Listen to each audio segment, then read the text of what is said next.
Today in the show we have Tether Alloy, the SEC ending another Ethereum investigation, Polygon updating their governance, and so much more.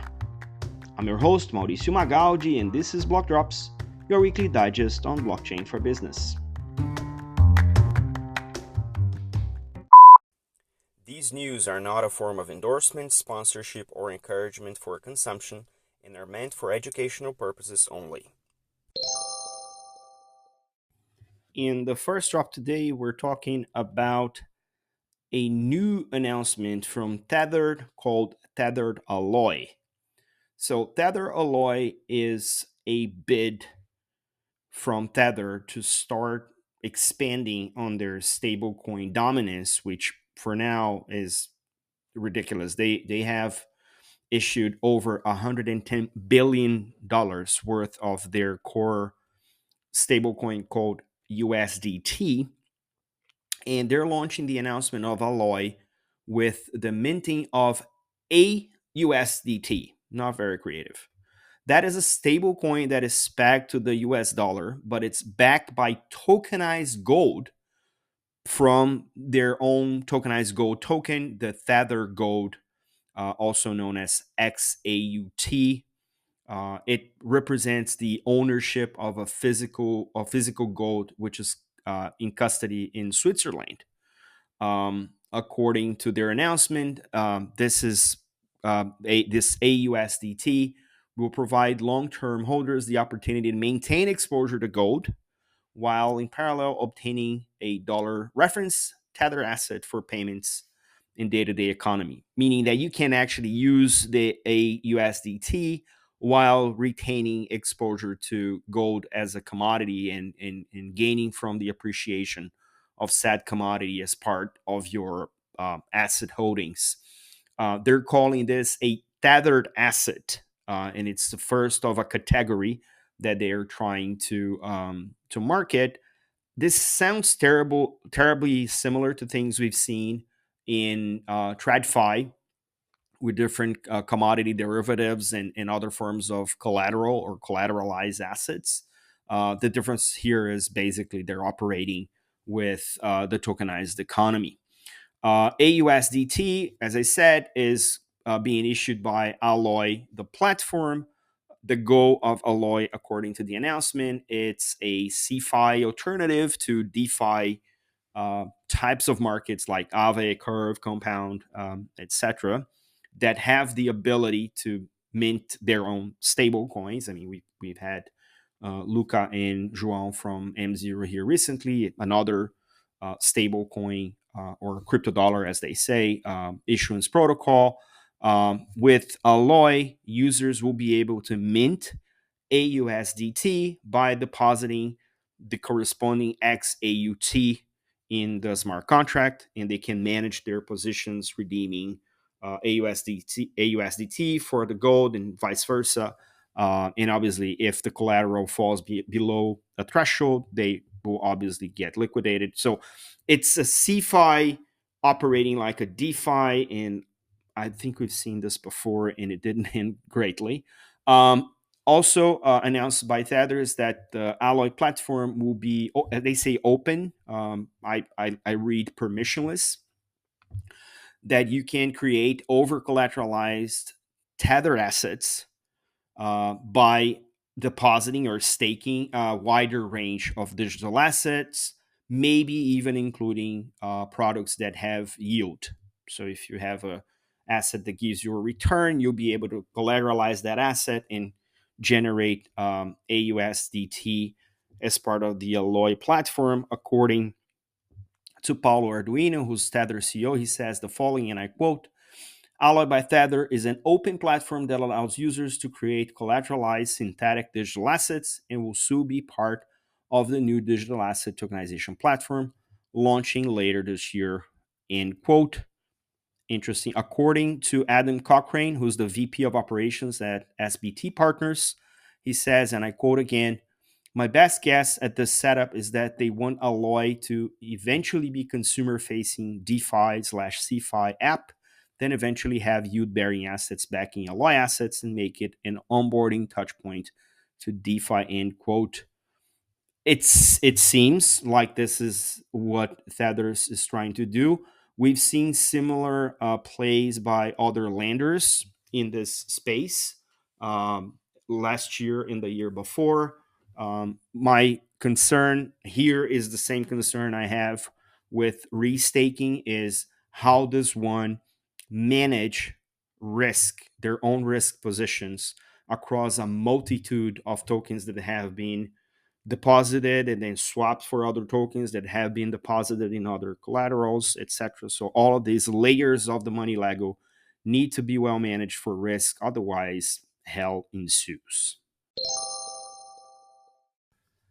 In the second drop today, we're covering the recent announcement from the US Securities and Exchange Commission, the SEC, that moved to close what they call the Ethereum 2.0 investigation that was being held against Consensus. Consensus is arguably the largest single software builder on top of Ethereum. It was founded by Joe Lubin, who is one of the co-founders of Ethereum and is the um, developer of popular software such as MetaMask, the crypto wallet. Consensus announced this week that the enforcement division notified them that they were closing this investigation, and they call it a major win because the SEC would not bring charges alleging that the sales of ETH are securities transactions. And this is the latest chapter of a variety of public interactions between Consensus and the SEC, in a number of letters being sent back and forth between the lawyers since earlier this year. And obviously, this is something that we'll see more and more until the United States sits down and actually craft supporting legislation for crypto economy and the digital assets that support it. Um, with this is a I'm not a lawyer, but this is an analysis from one of the materials that I read over the week. This is not to say that Ether, Ethereum's native cryptocurrency, is not at all a security.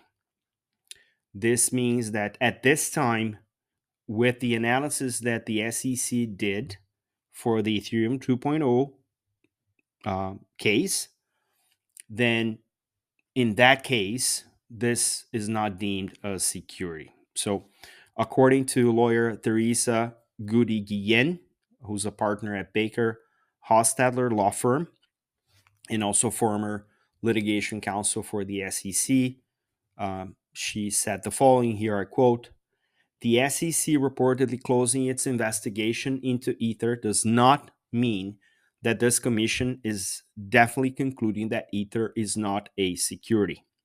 But it does provide another data point that this commission has concluded not to bring an action alleging that Ether is a security at this time." End quote. Also, she said, and I quote again, "It's possible that they'll come out and say, well, consensus issuance of ETH is not a securities transaction, but it's possible in some other formation, ETH could be issued as a security." Or maybe they'll make some more definitive statement. I think the important thing to remember is that I don't think closing this case necessarily means that they have decided that there is no security here. It just could be that they've decided they don't want to risk litigating it at the moment, end quote. So there you have it, folks.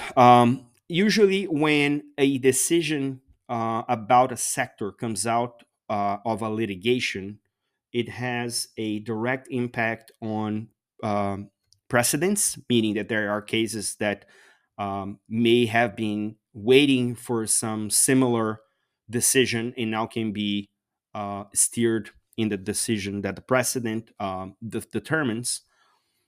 But winning or regulating by litigation doesn't give the market the clarity or the framework it needs to function in a healthy manner. So, what I understand is going to continue to happen is that a variety of other cases will be either dismissed, concluded, or just shoved under the rug until there is a legal framework. And it is my hope, as many of my peers in the industry, that even though there is election year in the US this year, that these matters can be addressed as soon as possible, because this particular set of technologies will unlock a variety of opportunities, of economical and financial opportunities for a multitude of people. And with more clarity, better projects will emerge, better compliance can be achieved, and therefore it raises the bar, and obviously it raises the quality of the things that we see across the industry. In the final drop today, we're going to talk about an aspect that maybe I have overlooked, but it's very important in the wider context of things, which is governance.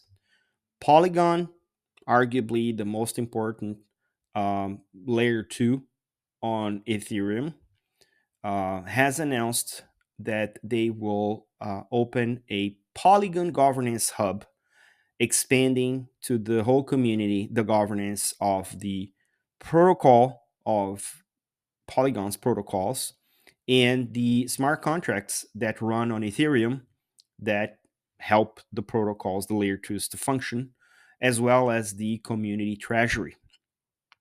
This is going to be facilitated by a process called the PIP framework. PIP stands for the Polygon Improvement Proposal. It will have a dual layer governance. They will have a protocol council, which will have the role of expediting those PIPs for the second layer of governance, which is the community vote, which will all be maintained and orchestrated throughout the Polygon Governance Hub. This governance hub is being built by Aragon. Aragon is a DAO tooling software developer that have been building for a variety of DAOs that run on Polygon already. So they're very familiar with the ecosystem, and this is a start for increasing the decentralization of Polygon. We've seen some criticism of layer 2s in multiple ecosystems being criticized by being overly centralized. So Polygon taking a stand on their own governance is an interesting message to be um, uh, propagated across the ecosystem. As you all know, I am a little bit cynical when it comes to DAOs. I have my own criticisms of DAOs, so I'm very curious to see how this Polygon Governance Hub will unfold and how the process is going to actually function. So there is a chart in the link that I shared on the description today. So there is the PIP submission process. It then voted by the protocol council, and if it's a emergency proposal, like a bug fix of some kind, it goes straight into execution. If it's a regular proposal, then it goes to voting through the governance hub. And if it doesn't have a majority consensus by the council, then it's canceled. If it's approved to be voted by the governance hub, they have the ability to vote and to veto the proposal. And then if it's voted, then it's executed. And if it's veto, it's canceled. So in that way, they can address every potential scenario for a change that is necessary, either on the smart contracts that run on Ethereum or on the protocol itself, the layer 2 protocol itself. So it's a very well structured proposal, similar to other governance models we've seen in other chains, such as Cosmos and Polkadot. But this time they're using their own tooling in their own words with their own taxonomy. So interesting to see this emerge. One thing that caught my attention was vote attribution, which is one of my biggest criticisms in DAOs. And In this process, a vote is attributed only if the token holder is staking their tokens, their POL tokens. So it's important that for you to get a vote for any PIP, that you have your tokens at stake. And you can either vote or delegate your vote to a delegator of your choice. And this will happen at the PIP level, meaning you can do vote delegation depending on the topic for different parties, be it an entity that is associated with the proposal or an individual that is recognized by the community. So this has a resemblance to what experts call liquid democracy, where every decision is made by delegators that get their votes delegated by the wider community. Hoping to see more of this and hoping to see more of this in other chains as well. So we will definitely start to probe governance across other chains.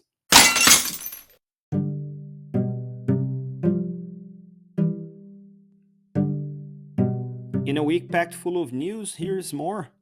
The BIS announced Project Meridian FX. It's a joint project by the Eurosystem, the BIS London Centres, and the Bank of England to test synchronized settlement in FX.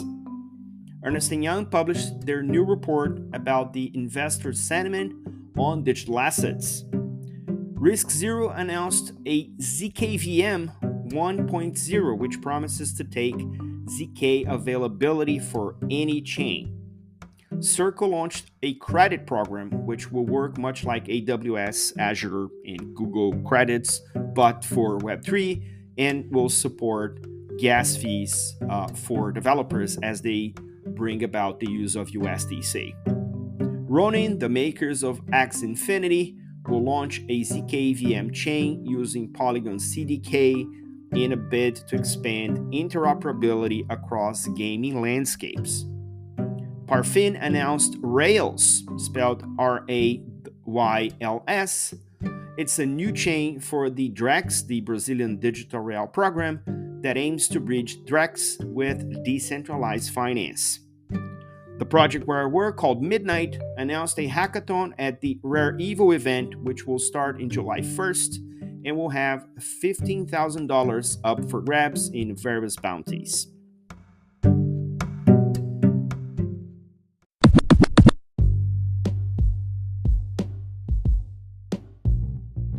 Catch us online. We're on Instagram at BlockDrops Podcast, on Twitter at BlockDrops Pod or 0x Mauricio. We're on Lens at blockdrops.lens. We have a newsletter on LinkedIn. Write to us at blockdropspodcast@gmail.com, and you can listen to the BlockDrops podcast at Spotify, iColab, Faberbun Tech, and all of the other major streaming platforms. Yay!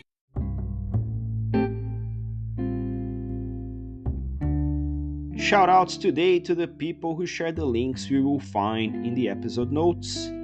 Raphael Auer, Prashant Kher, Jeremy Allaire, Laura Brookover, Sandeep Naywal, Gino Matos, Adi Tripathi, Bruno Cavalim, and Leandro Pereira. Don't forget to leave your ratings on your favorite player. This is all for today. Stay rare, stay weird, LFG.